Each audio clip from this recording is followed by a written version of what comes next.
하나님의 주신 말씀을 경청하도록 하겠습니다. 요한일서 1장 5절로 7절입니다. 제가 받들어서 읽어드립니다.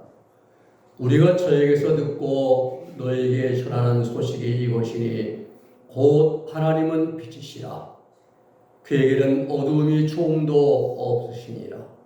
만일 우리가 하나님과 사귐이 있다 하고 어두운 가운데 행하면 거짓말을 하고 진리를 행치 아니함이거니와 저가 빛 가운데 계신 것 같이 우리가 서로 사귐이 있고 그 아들 예수님의 피가 우리를 모든 죄에서 깨끗하게 하실 것이요. 아멘.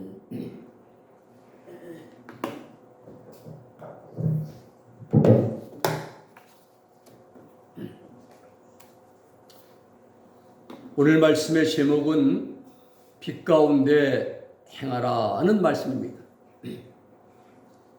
사도 요한은 총 5권의 책을 서신서를 기록했습니다.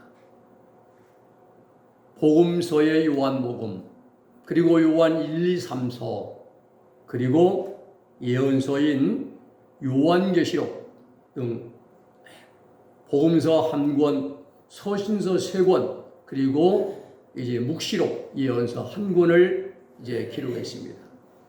특히 사도 요한은 빛에 대하여 증거를 했습니다.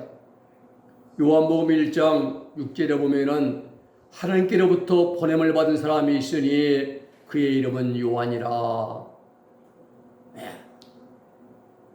1장 8절에 보면은 그는 이 빛이 아니요 이 빛에 대하여 증언하러 온 자라 말합니다.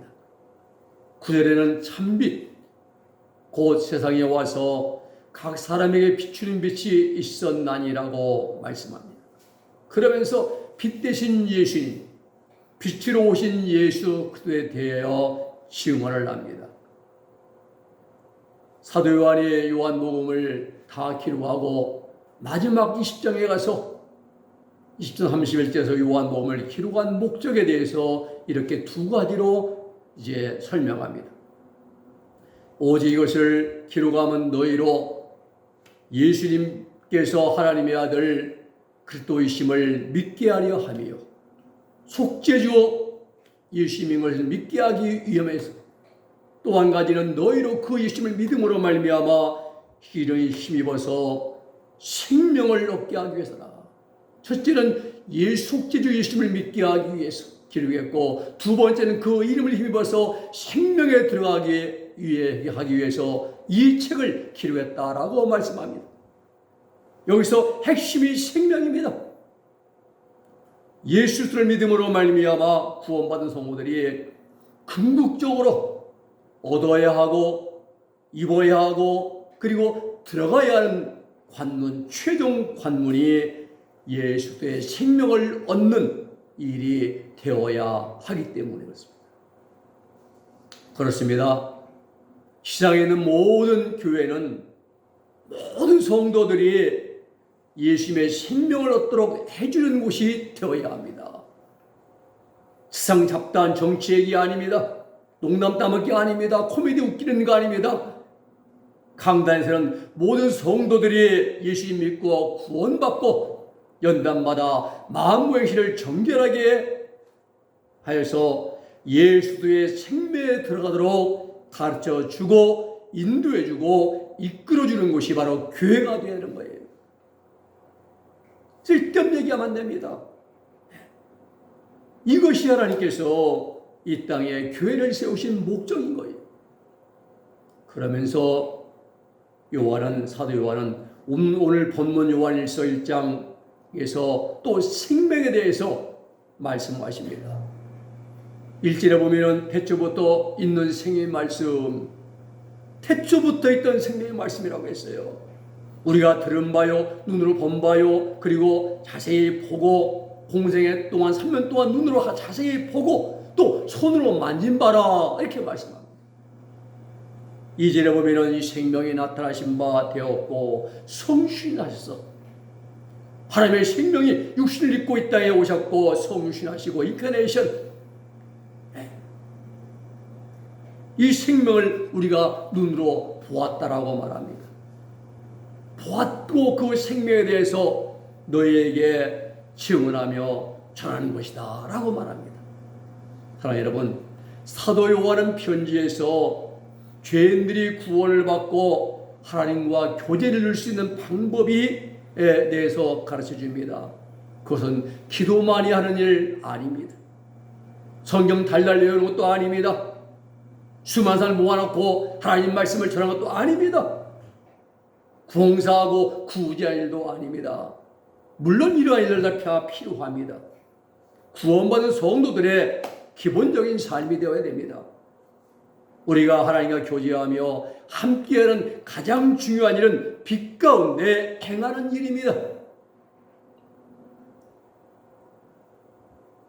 10만 명, 100만 명 모아놓고 쓸데없는 생 얘기하고 정치 얘기하다 보면 그건 빛 가운데 행하는 거 아니에요. 헛수고하는 겁니다. 여러분, 사도 요한은 예수님으로부터 특을 받은 제자입니다. 다른 제자들은 가보지 못한 변화 산상에도 주님과 함께 올라갔고, 예수님이 붙잡히시 전날 밤 겟세마네 동산에 기도하시는 그곳에도 함께 동행을 했고, 회당장 야이로의 죽은 딸을 살리시는 현장에도 사도 요한은 예수님과 함께 했습니다. 그리고 골고다 언덕 주님의 십자가 밑에도 사도 요한은 끝까지 주님과 함께 했던 분이십니다. 그러면서 본인이 경험한 사죄의 은총과 사귐의 행복을 세상에 전했습니다. 답은 한 가지입니다. 죄사함 받은 사람은 빛 가운데 행해야 한다라는 것입니다. 오늘 본문의 말씀의 제목입니다. 빛 가운데 행하라. 왜 우리가 빛 가운데 행해야 되느냐? 첫째는 하나님이 빛이시기 때문에 그렇습니다. 5절의 말씀입니다. 우리가 저에게서 듣고 너에게 전하는 소식은 이것이니 곧 하나님은 빛이시라. 그에게는 어둠이 조금도 없으시니라고 말씀합니다. 요한서신과 요한복음을 우리가 보다가 보면 공통적으로 나타나는 낱말이 한 가지가 있습니다. 그것은 포스, 빛입니다. 빛이란 단어입니다. 하나님을 빛이라고 표현한 복음서 기자는 사도 요한밖에는 없습니다. 빛은 하나님의 본체이십니다. 지금 하나님이 앉아 계시는 욥기에 보이는 이사야서와 욥기에 보이는 북편 아래 하나님의 보좌를 베풀었는데, 하나님이 앉아 계시는 그 좌지에 계시는 그 보좌가 빛의 산더미예요. 강렬한 시키나의 빛으로, 강렬한 빛으로 말입니다. 하나님의 빛입니다. 그 하나님의 보좌로부터 비치는 빛이 영원천국 3층 천에서부터 새 예루살렘부터 쭉 1층 천 마지막까지 변들까지 하나님의 빛이 환하게 비춥니다. 우리가 장차 들어가서 영원히 살게 될 그 천국에는 전기불 아니면 등불, 촛불, 랜턴불 필요 없습니다. 하나님이 빛이시고 예수가 빛이 되시기 때문에 생의 달빛이나 별빛이나 햇빛 같은 자연계의 빛들도 필요가 없습니다. 자, 그러면 하나님의 빛이란 표현이 무엇이냐? 빛은 그 어떤 어둠이나 불순물을 허용하지 않습니다. 빛이 내가 너 잘 아니까 좀 감춰줄게 하고 어둠을 흡수하고 어둠을 가려주지 않아요. 빛은 다 드러냅니다. 다 밝혀줍니다. 빛은 그 어떤 백만무지일의 어둠이라도 용납하지 않습니다. 빛은 항상 언제 어디서나 공명, 공평과 질서를 확립해 줍니다. 빛은 모든 것을 비추어 줍니다. 또 수많은 만물에게 생명을 주는 게 빛입니다. 이제 여름이 지나면 가을이 오잖아요. 가을이 오면 햇살이 따뜻하게 빛이 비칩니다. 그래야 곡식이 여물어 가요. 과일도 익어가고 표도 이제 여물어 가고, 이 빛이 모든 만물에게 생명을 줍니다. 그런데 어둠을 좋아하는 세상은 이 하나님의 빛을 싫어합니다. 그래서 지옥에 들어간 사람들 형상 보면 머리부터 들어가서 발로 하나님의 보좌를 차내는 그런 형상으로 머리부터 지옥에 빨려 들어가는 거예요. 천국은 머리부터 올라가서 하나님을 늘 찬양하고 영원토록 말입니다. 네.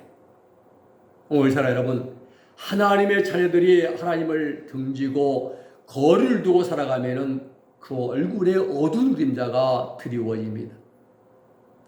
얼굴이 보면 나타나 있어요. 어두워지고 힘도 나아가고 또 강팍해지고 표정도 어둡고 또 생활도 언어도 어두운 생활, 어두운 이제 표현을 많이 합니다. 왜 그렇습니까? 어두운 이유는 빛을 떠나 살아가기 때문에 그래요. 왜 빛이었습니까? 그 이유는 빛을 등지고 살아가기 때문에. 그 얼굴이 수심이 그리워지고 무슨 걱정, 의심이 가득 차 있는 것처럼 그런 사람처럼 보여집니다. 하나님의 밝은 빛을 따라 살아가지 못하고 반대로 빛을 등지고 살아간 사람들은 하나님의 반대편에 서 있는 자들입니다. 주일날 성전에 나와서 찬양을 하고 기도를 한다고 하고 예배를 드려도 빛을 따라 정결하게 빛되게 착하게 선하게 의롭게 정직하게 살아가기를 거부한 사람들은 무늬만 크리스천이에요. 껍데기만. 실제는 그렇지 않습니다. 우리가 과일 가게에 가면은 과일 가게에 그런다고 하죠. 앞으로 남고 뒤로 미친다고 하잖아요. 그러듯이 겉은 싱싱한데 속은 썩어요. 사과 사오면 속에 그냥 썩어 있어요. 보면은 멍들어 있고요. 상한 과일들을 보게 됩니다. 이와 같이 주일날 우리 예배당에 나와서 예배를 드리고 성가대석에 앉아 성가를 부르고 자녀를 부른다 해도 할지라도 삶이 빛을 따라 살아가지 못하고 어둠의 행실에 지배받아 육신의 애정과 욕망에 지배받은 정욕 충만한 삶을 살아가고 있다면 이런 속이 썩어있는 상한 과실과 똑같은 것입니다. 그래서 우리는 빛의 자녀들처럼 행하기를 힘쓰라고 우리에게 말씀을 주신 겁니다. 빛은 세상을 지은 원동력이 바로 빛입니다. 빛은 세상에 생명을 공급하는 가장 큰 에너지 자원이 빛입니다. 우리 구원받은 성도들은 이 빛을 공급받아서 세상에 빛을 비추어야 됩니다. 예수님의 빛을 공급받아 우리 예수님의 그 빛을 비추어는 반사경이 되어야 됩니다. 가장 중요한 일은 하나님이 빛이시기 때문에 우리는 그 빛되신 하나님을 본받고 그 하나님의 빛되신 말씀대로 살아가야 한다는 사실입니다. 빛 가운데 계신 하나님 말씀에 순종하여 빛되게 살아가기를 힘쓰므로 빛되신 하나님의 자녀로 인정받는 우리 모두가 되기를 우리 예수님의 이름으로 부탁을 드립니다. 두 번째는 예수 그리스도와 빛이십니다. 오늘 본문 실제의 말씀 보면은 저가 빛 가운데 계신 것 같이 우리도 빛 가운데 행하면 우리가 서로 사귐이 있고 그 아들 예수님의 피가 우리를 모든 죄에서 깨끗하게 하실 것이요 라고 말씀합니다. 빛 대신 예수님과 사귈 수 있는 비결이 무엇인가? 그것은 지식이 아닙니다. 외모가 아닙니다. 많은 헌신과 봉사가 아니라 우리가 빛 가운데 행하는 삶에 있습니다. 세상에서 가장 좋은 사귐과 행복인 남녀 간의 사랑이 아니에요. 친구 간의 사랑도 애정도 아닙니다. 이러한 친구의 사랑이나 남녀의 사랑이나 이런 육적인 애정과 사랑은 사귐은 한시적이에요. 우리 육신이 만족할 때는 정욕이 만족할 때는 친구가 되고 이제 동료가 되고 가장 가까운 사이가 됩니다. 그러나 어떤 일이 계기가 되어서 사이가 틀어지면은 벌어지게 되면은 서로 말도 하지 않습니다. 서로 간의 사이가 멀어지게 됩니다. 이러한 사귐은 세상 육적인 사귐이요 만남이요 애정입니다. 다 한시적입니다. 시한부적입니다. 그러나 예수와의 사귐은 행복입니다. 예수님과 우리의 만남은 사귐은 영원한 행복, 영원입니다. 언제나 늘 형상입니다. 그 예수님과의 사귐은 우리가 빛을 따라 살아갈 때, 행할 때 가능합니다. 우리의 모든 언어와 행동이 그 삶이 빛을 따라 행해질 때 주님과의 사귐은 자동으로 이루어집니다. 더 중요한 일이 있습니다. 우리의 마음속에 깊숙이 숨겨진 내면의 생각까지도 빗대고 정결해야 합니다. 사람은 겉모습만 보고 판단을 하고 그리고 짐작을 하고 평가를 합니다. 그러면 우리 주님은 우리의 겉모습만이 아니라 우리 내면까지 깊숙이 다 살펴보시고 꿰뚫어 보고 계십니다. 심령 골수를 쪼개기까지 보십니다. 여러분, 우리 주님이 우리를 바라보시는 관점은 외모 아닙니다. 어디에 사는가 아닙니다. 또 무엇을 많이 가지고 있느냐 아닙니다. 우리 주님 우리를 바라보시는 관점은 우리가 얼마나 빛 가운데 행하고 있는가입니다. 빛 가운데 사랑을 힘쓰고 있는가를 주목하여 보십니다. 그렇습니다. 우리 예수님은 빛이십니다. 어떤 빛입니까? 참빛. 세상에 생명을 주는 생명의 빛입니다. 그 빛 되신 분이 인간의 몸을 입고 세상에 오셨습니다. 참빛이 세상에 오셨는데 어둠에 속한 인생들은 그 빛을 알아보지도 못했고 받아들이지도 못했습니다. 요한복음 1장 11절 말씀 보면은 자기 땅에 오매 자기 백성이 영접지 아니하였으니라고 말합니다. 자기 땅 이스라엘 땅에 베들레헴에 오셨는데 백성들이 영접하지 않았습니다. 영접을 한 자 곧 그의 이름을 믿는 자들에게는 하나님의 자녀가 되는 권세를 주셨으니라고 말씀 12절에 말씀합니다. 그렇습니다. 빛 대신 예수 그리스도를 믿음으로 영접한 모든 사람들은 하나님의 자녀가 되는 특권을 받은 것입니다. 중요한 것은 하나님의 자녀로 인정받은 사람들은 반드시 하나님의 자녀로서의 빛된 삶을 살아가야 한다는 사실입니다. 이 사실이 매우 중요합니다. 나 구원받았네, 너 구원받았네, 어깨춤을 추고 도는 것이 아니라 구원받은 구원에 합당한 삶을, 복음에 합당한 삶을 살아가는 것이 더욱 중요하다는 사실입니다. 많은 사람들이 여기 실패하고 여기서 넘어지고 여기에서 좌진지에 뒤로 물러갑니다. 세 번째는 우리의 삶이 빛이 되어야 합니다. 오늘 많은 그리스도인들이 우리 예수님의 이름을 욕되게 합니다. 모든 영광을 하나님께 올려드려야 하는데 그 하나님의 이름을 욕되게 하고 먹튀를 하고 하나님의 영광을 가리우는 어둠의 행실을 하는 자들이 있습니다. 무엇이 문제입니까? 무엇 때문에 하나님의 영광을 가리우게 되는 것입니까? 예배당 건물이 초라해서요? 아닙니다. 생활이 궁핍 어려워서 아닙니다. 무엇이 문제입니까? 무엇이 하나님의 영광을 가리웁니까? 문제는 외적인 것에 있지 않고 우리의 삶에 있습니다. 우리가 구원받은 성도들의 삶이 복음에 합당한 삶을 살아가지 못하기 때문에 죄에 대해 죽은 자요, 의에 대해 산 자요, 바울이 말하는 십자가의 도를 행하는 믿음으로 살아야 하는데 그렇게 살지 못하기 때문에 우리가 하나님의 영광을 가리운다는 사실입니다. 죄에 대해 죽었기 때문에 죄를 다시는 범하면 안 되죠. 욕설도 안 됩니다. 미워해도 안 됩니다. 시기도 안 됩니다. 다투도 안 됩니다. 죄에 대해 죽었으니까 죄는 무엇이와는 상관없어야 돼요. 의에 대해 살기 때문에 의를 행하고 선하게, 착하게, 신실되게, 정직하게, 신실하게 살아가기를 힘써야 하는데 그렇게 못 사니까 하나님의 영광을 가리운다는 사실이에요. 이게 문제예요. 입으로만 내 모든 소원 기도의 제목 예수님 닮기 원함이라 부릅니다. 예수님 닮기 원함은 그 눈을 본 은혜와 대속해 주신 사랑을 간절히 알기 원하네 찬송을 잘 부르는데 이런 것이 아니에요. 우리 마음이 예수님 마음을 본받기를 힘써야 됩니다. 우리의 언어가 예수님의 언어가 되도록 노력을 해야 합니다.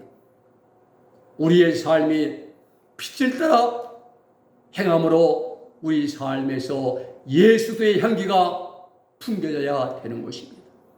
이것이 복음에 합당한 삶인 것입니다.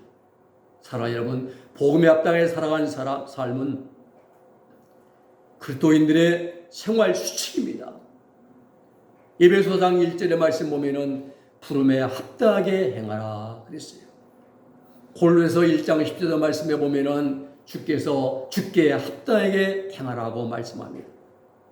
데살로니가서 2장 12절에도 말씀하기를 우리를 불러 구원이신 목적에 대해 이렇게 말합니다. 이런 너희를 부르사 자기 나라의 영광에 이르게 하시는 하나님께 합당히 행하게 하려 함이라 라고 말씀합니다. 어떻게 생활해야 됩니까? 빌립보 2장 2절의 말씀 주어집니다. 마음을 같이하여 같은 사랑을 가지고 뜻을 합하여 한 마음을 품어서 합당하게 행하라 말합니다. 빌립보 2장 4절 말씀하기를 서로 다른 사람의 일을 돌아보라 말합니다. 고린도서 1장 10절에 다툼이나 분쟁이 없이 하나 되기를 힘쓰라라고 권면합니다. 이러한 모습이 빛 대신 하나님과 예수를 본받아 살아가는 삶인 것입니다. 사랑하는 여러분, 복음에 합당한 삶은 한마디로 정의한다면 개인적으로는 말씀과 일치하는 생활이라 할 수 있고, 교회적으로는 서로 협력하여 선을 이룬 일이라고 할 수가 있습니다. 말씀을 정리합니다. 구원받은 성도들은 빛되게 살아가기를 힘써야 됩니다. 그 이유는 하나님이 빛이시기 때문에, 또 예수님이 빛으로 오셨기 때문에, 그래서 우리 구원받은 성도들은 우리의 삶은 빛된 삶이 되어야 할 줄로 믿습니다. 기도하겠습니다. 거룩하신 아버지 하나님 감사합니다. 오늘 하나님 아버지, 우리가 빛되게 살아갈 이유는, 빛 가운데 행할 이유는 하나님이 빛이시고 예수님이 세상에 참빛으로 세상에 오셨고, 우리 구원받은 성도들은 빛된 삶을 살아가야 되는 아버지의 살아가야 됨을 알게 하심이 감사를 드립니다. 우리 삶이 빛된 삶이 되어서 예수님의 향기를 풍기고 예수님의 냄새를 풍길 수 있는 이 시대에 하나님의 진실한 빛된 삶을 살아갈 수 있는 우리들 모두가 되게 하여 주시옵소서. 예수님의 이름으로 기도 올리옵나이다. 아멘.